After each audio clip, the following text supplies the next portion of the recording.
Let's bring into the conversation journalist and anti-war activist Don DeBar is joining us on the line from New York. Don, good evening. Do you think what we're witnessing there now will put more pressure on the Bahraini regime and drive the anti-government movement forward? I mean, how powerful is this movement? Well, the movement is powerful enough to have been standing up to the United States, the Saudis, and the Qataris for more than a year. You know, there's something interesting. Psychologists or people who study the science of psychology will tell you that the thing that distinguishes humans from computers, the most basic fundamental skills is pattern recognition. That's what lets a 4-year-old distinguish between a cat and a dog.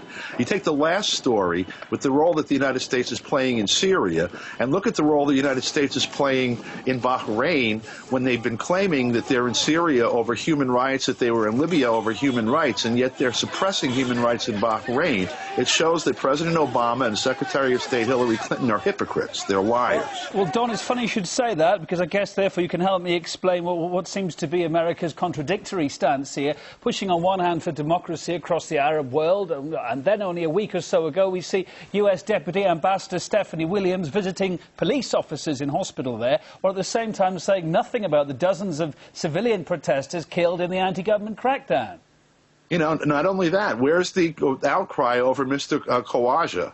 You know, you have a human rights activist, a bona fide human rights activist on a hunger strike. You don't hear a word of it in the American media, not a word. Rather than having President Obama, you know, standing on national television and calling on the world to help remedy the situation, you hear silence across the board. And it betrays the interests of the United States in Bahrain, according to the people that make policy here, is to maintain the Fifth Fleet, period. That's it. The Bahraini people are nothing but people that are supposed to service that base and keep their mouths shut while they do it. Elsewhere, there's oil and other geopolitical considerations that prime U.S. policy. And you mentioned Saudi Arabia just now. That's all in this melting pot as well, isn't it? America's key allies, one of them anyway in the region, playing a significant role in affecting events in Bahrain, not least by helping, as we saw reported, the brutal suppression in last year's revolt. How strong is their influence in Bahrain at the moment?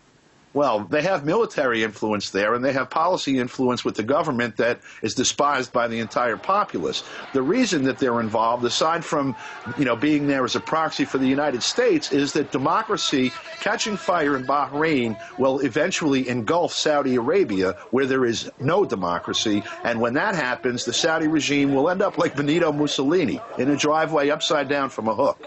OK, well, let's look at where we are in Bahrain at the moment. People are still on the streets, despite the country's leaders saying, claiming to have brought in major reforms. They don't seem to be going down very well, these reforms. What scale have these reforms been, then?